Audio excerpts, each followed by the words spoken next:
Hello. Cinemondo podcast again, and Kathy and Mark, and we have Chuck and Wade with us. Yes, great new fun movie coming out from them. Yes, well, it's already out, you guys. Yeah, it's out. That's why it's on streaming, right? Where can people watch it? Yeah, it's had many lives. Well, no, actually, what is this, Chuck? This is sort of the third life. We had a wide release in theaters. Okay. We were in like 800 screens across America, which was pretty cool because nice. In some ways that wasn't expected, right? This was originally going to be a BET streaming immediately. Oh, okay. And then our distributor saw the movie. They were like, this needs to be seen wide. They put it out there. Now it's been on BET Plus for the last, 6 months or something. And now it is available for purchase for your happy holiday time. Like a physical media purchase, are you talking about? Or yeah, it's a Blu-ray. That's the only way that you can watch this movie now, is if the Blu-ray is readily available to you. But is it available on VHS? That's what I need to know. Yeah, that's right. That beta, actually. Laser higher quality. We all know Laserdisc is what looks the best. It's the best. Yeah. Well, let me give a proper introduction to our two guests. We have the director of Don't Tell Mom the Babysitter's Dead, the 2024 version, Wade Allain-Marcus, and the screenwriter, Chuck Hayward. Thanks, guys, officially coming on. And this movie is a remake of the 1991 film starring Christina Applegate, directed by Stephen Herrick. And which it's great to do an update. This is a really fun film. Just watched it recently. A great cast. I thought Simone Joy Jones was just great as the lead, and everybody's good in it. I mean, it's just great casting. All the kids are great. Of course, you've got June Squibb as the babysitter, and Nicole Richie as like a boss that. I think, Kathy, you've probably had a boss like that in your past, right? I was amazed how accurate this film was when it came to kind of the corporate LA atmosphere. Yeah. Very good. But let me ask you, my first question is, like, why did you decide to take this film and do sort of an update? We were just, I'm sorry, I was a massive fan of the original. I watched it like hundreds of times. They played it so much on HBO that like I could recite the words to it. I knew the lyrics to the songs that were playing in the background. Like I loved it. And it was one of those things that like my sister and I didn't get along very well. We bonded over this movie. This was something that we put together. It remained like really big place in our hearts over the last 30 something years. So then when the opportunity presented itself to redo it and to do it with a Black family, I was like, absolutely, like, hell yeah. I went into that meeting with the producers the first time because they actually came to me to potentially adapt it. And I was like, I've never prepared less for a meeting in my entire life. I just straight off the dome here and didn't need to. Yeah. I was like, let's go, man. We're ready to rock. So yeah, and then just the opportunity to introduce, America to, or not necessarily introduce, but like for America to get to know some of these young, talented actors better. It just really like it was a kind of a no-brainer. Yeah, it's sort of that classic story. We were talking earlier, the kind of Ferris Bueller kind of, what do young people do when they're not supervised? Worst case scenario. Yeah. Yeah. Which funny enough is sort of a latchkey, like older generation sort of thing, and the way that it shows itself now, obviously technology, our parents survey their kids in different ways and are able to kind of stay on top. So it felt like it was time to reintroduce it. For me coming to this, I read the script. It was something that came across my desk. It was like, would you be interested in this? I was like, a remake of Don't Tell Mom the Babysitter's Dead? No, I'm not. No. Who is?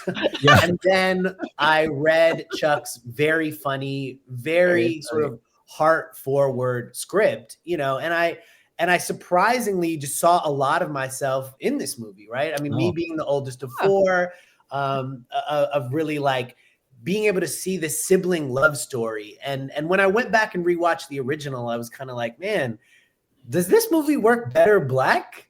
Is this movie like, this movie that ultimately is about, young kids who are forced to be adults before their time, but doing that with young Black kids, which is really a ubiquitous thing, and the importance of being kids. This sounds wonderful. And it's funny that you mentioned, Ferris Bueller, because like one of the first thoughts I had in my head in directing it was like, what would it look like if John Singleton directed Ferris Bueller's Day Off? Yeah.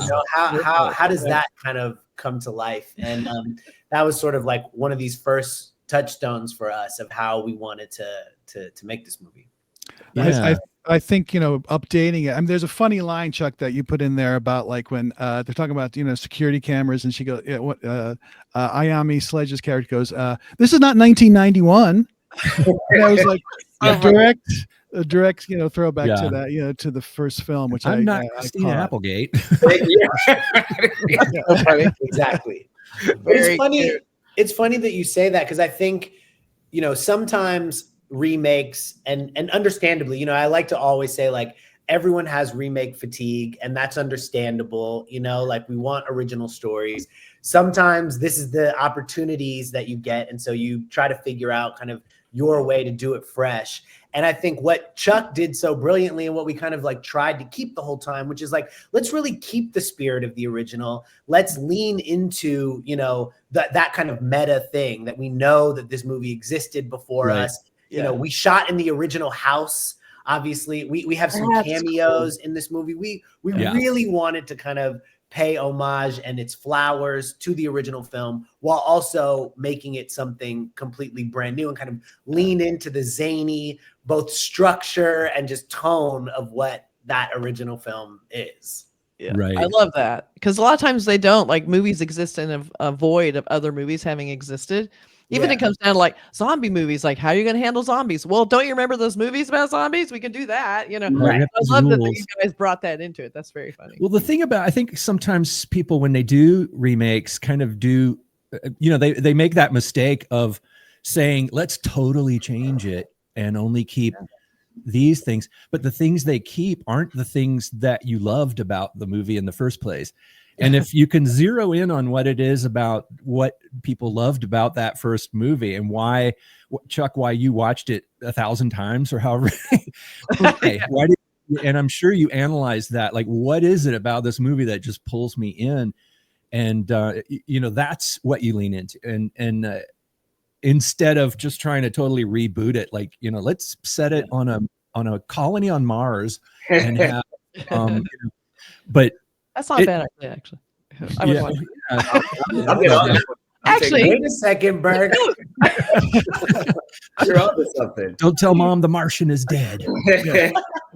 Oh my God. Another thing I wanted to say is that I have worked on countless films and TV shows in my career, and I worked on for like 7 years on a show with kids, and younger people, like around like from 11 to about 14 or whatever. We all grew up together, and that can be super difficult, or it can be super uplifting, and you end up, I still keep in touch. I worked in the 90s on a show with kids, and I'm still friends with these 40-year-old people now who still think of me as like this, like, you were the guy, you were the prop guy, you were so cool.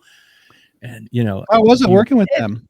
It was like, how is it working with kids? What are the challenges and their advantages? Like, what do you see as the because Chuck, you've written for a few shows, and that involve a lot of kids. So what's that like? Like, is there something that's unique to working with kids versus adult actors?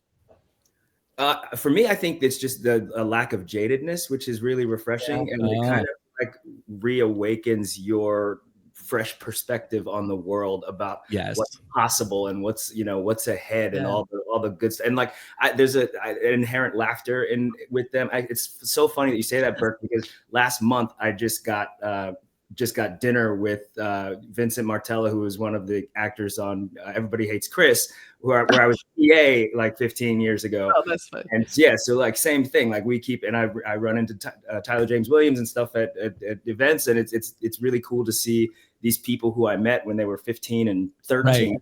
And your family for life. Yeah.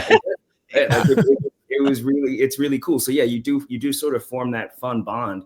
And it is because the set life can be very stressful and can be, people are very much on edge to see kind of pure joy. It's like a really nice break from some of the tumult that can happen on sets. That's true. Yeah. A lot of times you're also dealing with, sorry, go ahead, Mark. No, go ahead. I was going to ask you, Wade, about directing these young actors. Well, I was going to say also, when you have kids, especially kids under 18, you can have parents too.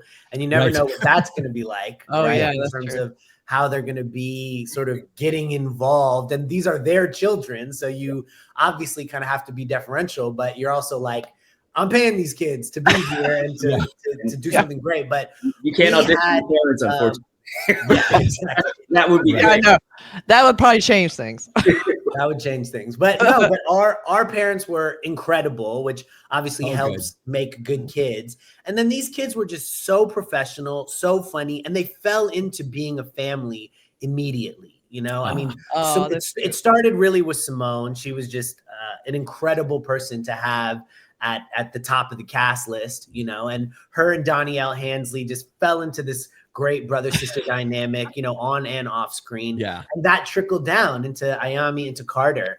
And everybody, the other cool thing that, I keep giving Chuck his due, because what he really did to delineate from the original was to really go into who these siblings were. Yeah. And it was so refreshing to feel like these are 4 very different Black kids, living under the same house. And so when we were casting that, all on Zoom, by the way, we had to make sure that we found these very different kind of kids and just kind of cross our fingers that chemistry was going to work out.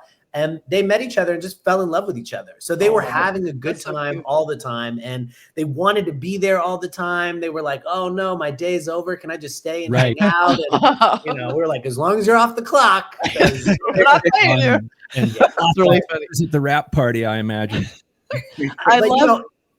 I think we just got lucky as far as like performance wise, you just don't know how they're going to be in terms of memorization and in terms of delivery. And like all these kids were just so professional, and then they just hit it every single time. So it was very great. cute. And, I love the makes running gag of the crows, the idea of the crow family. I don't know why that made me laugh, but I just loved him giving them names, and he kind of goes, oh, we're pouring one out, and then buying the little house. And I don't know, for some reason, I just thought that was very funny and symbolic and interesting. Yeah, it was awesome. I love it. It's so specific. It's so specific. And I think it helps clarify the tone of this movie, which is like, it is a big, comedy, but there's these darkness around the edges, right? It is like a jagged John Hughes kind of movie. And so when you have this like almost like Hitchcock type thing, you're like, sound effects watching. Funny idea. Well, and I think it's super interesting because the way that kids are these days, like everybody's on their phones, and that you really don't always know what your siblings are up to or who they are as people or what their strengths and what their gifts are until something like this forces you to pay attention to them, and you actually get to rediscover, I have a pretty fucking awesome, sorry, pardon my language, I have a pretty awesome no, you're fine, this is R-rated. Okay. Fuck shit. Well, if I'd known that.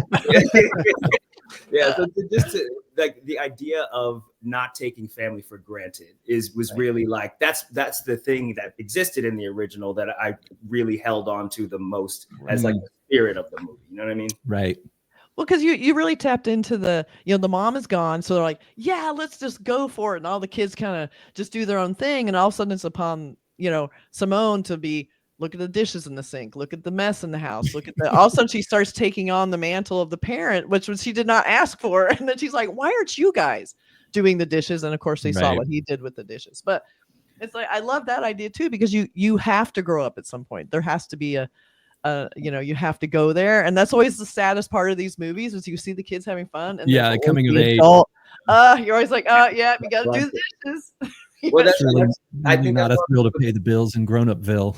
Yeah, right, exactly. Yeah. It is. It's one of those things, and Wade can probably speak to, like being the older sibling. It's just assumed that you'll do that. Like my older sister didn't sign up to be my chauffeur for my first 2 years of high school, but that ended up being her job, and she didn't enjoy that job. Right.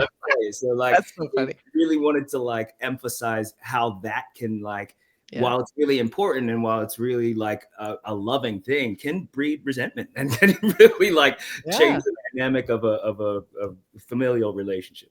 Exactly. You already can't stand your younger siblings. Imagine now having to clean up and do. That's really funny. I love that. One thing we talked about before that with the writing, the idea that each character is very distinct. I think that's something that I really appreciate when I see a film or read a script, is that each character seems like they were written by a different writer, you know, because they are a different people. And but you read scripts sometimes, and I've always felt this way somehow about the John Hughes films, that every character was written by the same person. A lot of times they all had the same sense of humor and the same delivery and the same, you know. But the idea that these characters all seem to have a different writer, you know, there's a guy saying, "What's your favorite building?" You know, and and that's so funny. And she's like, "The Grove." You know, there's two different writers. I think that was actually Wade's joke, if I'm not mistaken. Oh, was it? Wasn't it? Oh, yeah. I mean, it was a collaboration. You know, we collaborated. You guys had to think about your favorite buildings. You kind of hashed it out, like what buildings were. Well, what's your favorite building in LA? I have to know. Yeah, now we got to know. Oh, that's a great question. You didn't think of this? No, I should have had one ready. I mean, I grew up in LA, and so I remember, you know, as a teenager when the Grove was built, and I was like, it was a place that we used to go. We would like call it the Groove, and we would just go and like hang out there. It was just like doing nothing, like what you do when you're a teenager. Exactly. Yeah, go hang out at the farmers market and all the aging actors. Looks like Chuck is thinking. I'm thinking so hard, and I'm like, there's a couple. There's like the Walt Disney Concert Hall. I think is. I was thinking that too. Yeah, it's beautiful. And the Broad right next door. And the Broad, I was just took the word insane. And then right across the street is the whole like Amundsen complex, and that's like it's simple, but it's got that like mid-century classic vibe to it. And you can walk to the Bradbury Building. Have you been there? To the what? To the Bradbury Building. Oh, that's great. Wow. Yeah, go Blade Runner. Is it Blade Runner? It's in Blade Runner. It's where the guy lives at the end in Blade Runner, where with the hydraulic elevator and that thing that goes up. But it's actually hydraulic. I love that. Go check that out. You can go in and wander around the Bradbury Building. That's my favorite building. I also have another like quick observation I want to ask you about. It might be Wade or Chuck. I love the date that's at the arcade. I love that there's like this bright colored, energetic arcade scene. The choice of the Burt Bacharach song, I thought was just a stroke of genius. It did not seem like it belonged in this movie at all, and it made it so perfect. Who thought of that? I love that song. I love that. Me too. I absolutely love that song. Yeah, such a great choice. Yeah, I'm so glad you brought that up because I love that arcade scene too. And you know, the sort of behind the scenes of that is that we shot in this Buster, what's it called? Dave and Buster's. We shot at Dave and Buster's in Northridge while it was like still open. So as you know, like film people, that like you're competing with different sounds and stuff as that's going on. And so as we were scouting it and they were saying like, this is what we can afford and it's going to be on. So you better get ready to ADR this entire scene kind of thing. I was sort of thinking about, well, how else can we use that to our advantage?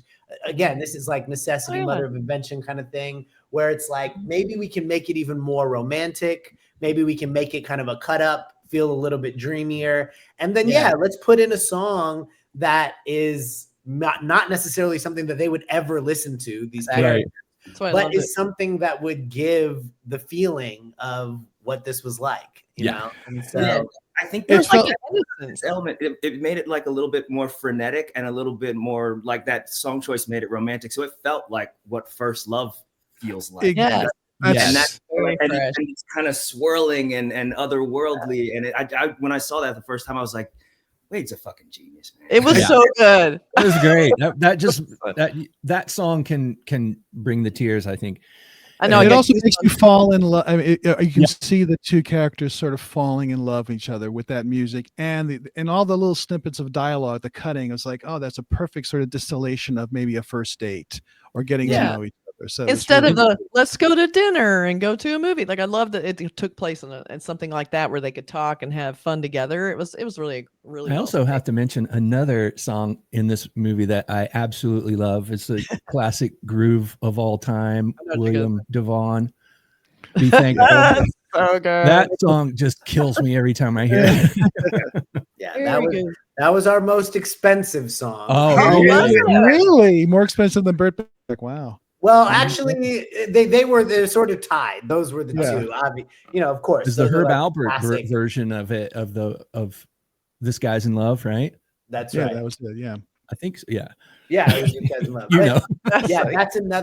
That's another song, and just like moment and way, like we really were trying not to be hyper contemporary. I think a lot of remakes try and especially comedy sort of in general right now, we're like, we have to grab exactly what it is and make it feel, you know, and Chuck took care of a lot of that modernization stuff with the way that they speak and the technology stuff and how they would deal with it. So I, from like a design standpoint, you know, was just like, and this was from the wardrobe to how we shot it, to the texture of everything, to the song choice of like, let's try to make something that just makes us happy and feels kind of timeless and doesn't try to chase a moment by any means, you know, and hopefully we'll feel like 20 years from now that we still like it. Yeah. And it's not like feels so 2024 or whatever. Right. It doesn't date itself. So a lot of movies or TV shows date themselves pretty quickly by doing that. So you don't want to you chase it. You chase that, and then you're already behind the times by the time it comes out. Exactly.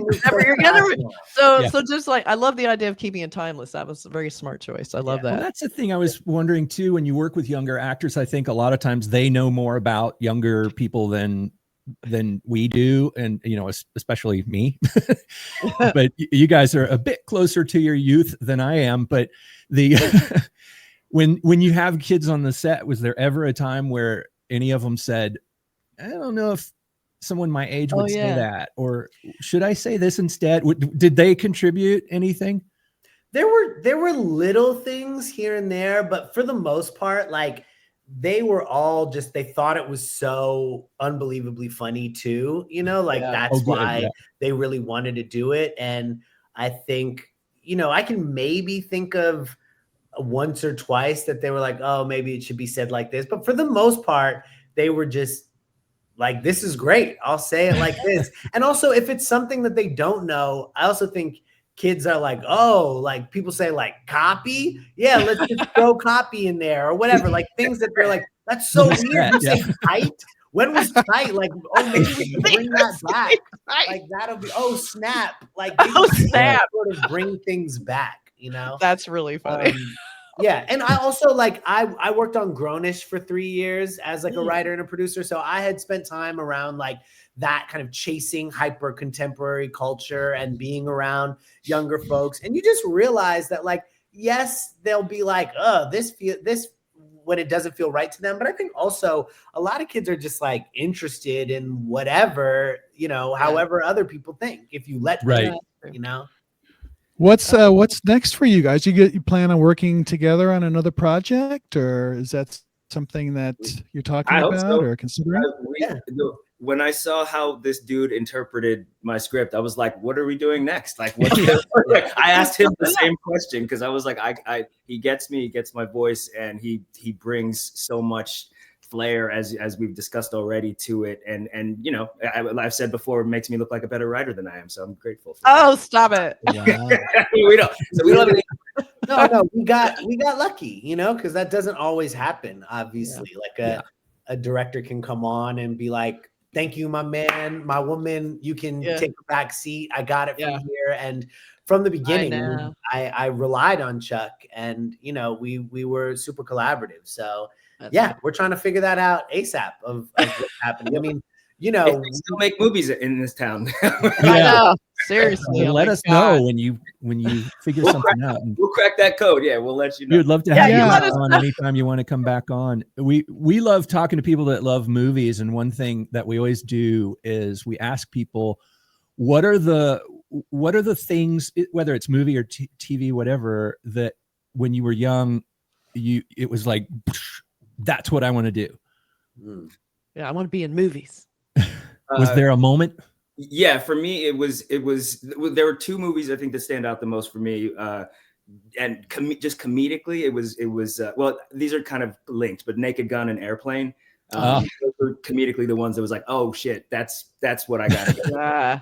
And then there was one that where dialogue was really brought out, and that was Seems Like Old Times with Neil Simon thing with Goldie Hawn, Charles Grodin, Great. Chase, and just the like not a wasted word, like everything is sharp and maybe has a couple different meanings, and like that's what I try to like emulate in my dialogue. And then I know this isn't from childhood, but Veep has Veep hard for me, so I'm like, all right, that's where I gotta get to. So like that's my North Star. Veep is amazing. How about you, Wade? That's cool. I think like, you know, because as a filmmaker, I would say that a movie like City of God really sort of blew my mind the first time I saw it. Just the kind of epicness of it and the energy of it, I really loved. I also love a movie like Twister, the original Twister. Oh, that's great. I mean, I think that to me, that movie, because I like this idea of sort of secret art films in some ways. And of course, Twister is such a massive popcorn movie, but ultimately it's about a divorced couple that gets back together. Right. You know, that's true. populated by people like Philip Seymour Hoffman and Todd Field and like some really incredible talents. So yeah, but then there's movies like, you know, I started as an actor, and movies like, you know, Paul Newman in Cool Hand Luke is something that really sort of turned my world upside down, seeing that. So, you know, it keeps going on. I mean, I see movies all the time where I'm like, I'm completely new by having seen this movie. I love that. Yeah. They do. I feel like I've seen so many movies, but I love the fact that there are so many movies that I can still find even new old ones, you know, like I'm on, you know, a lot of groups on Facebook, like old, like film noir type movies that I really love. And it's amazing that there's so many of them. So many. Yeah. I was a background actor on Insecure on one of your episodes. Oh, nice. One of my episodes? I think so. Episode 1, season 1, episode 7, I think I was on as a background actor. I think that was you. I think so. That might have been. I'm trying to remember what was the scene. I was it was outdoors. I have my business. I'm a caterer. Also, I'm a smoothie caterer. So it was outdoors. Nice. I was like a vendor making drinks, and in the background for the, you know, for Issa and a few other characters talking, you know, in the foreground. Oh my God, so amazing. That was fun. That was fun. It's such a small town. I do movie posters for my real job. So I really like the poster you guys ended up with, the kind of retro negative space. So good. I love that. Yeah. I don't know how much say you have in your posters, but it was a good one. We had we had to fight for that. Yeah. Good. See, I love that, because sometimes the filmmakers, they're the ones that actually some have the say and some don't. So I'm glad you guys had a say, because I thought that was very smart, and it kind of held back to the other one with the feet, but it was just a smart retro cool look. So good job. Yeah, I love that too. They gave us a bunch of really cool options, but that was definitely the leader for both. It's so hard to get away with posters like that. I'm amazed. Yeah. I mean, we've tried so many times, whether it's retro or that negative space or not showing the actors' faces, never gets through. Well, we sort of got in trouble for it, and we don't know, you know, especially because it's like seeing these beautiful young Black kids, you know, like, or not showing Nicole Richie or whatever, you know, all of that stuff. Everybody wants to show everything. That's why I was so amazed when I saw it. I couldn't believe it. But I love that so much. Yeah, I very much appreciate how much you had to fight for that. I know. I mean, Y Tu Mamá También, this one that I have back. Oh, that's a great. I watched that. That's really amazing. Yeah. I love that. Well, guys, it was so fun to have you on. Burk's. He screwed up his camera by trying to show you his poster. Oh. Whoops. Well, Oh well, that was nice having Burk with us, but yeah. Well, we'd love to thank Chuck Hayward and Wade Allain-Marcus So for fun. coming on, spending a little time on their Saturday morning with us. And don't leave. We'll do the outro. But thanks for coming on. Thanks for having us. Thanks for having us, letting us talk about this, and thank you for saying all the kind words about it, man. We're It's so fun.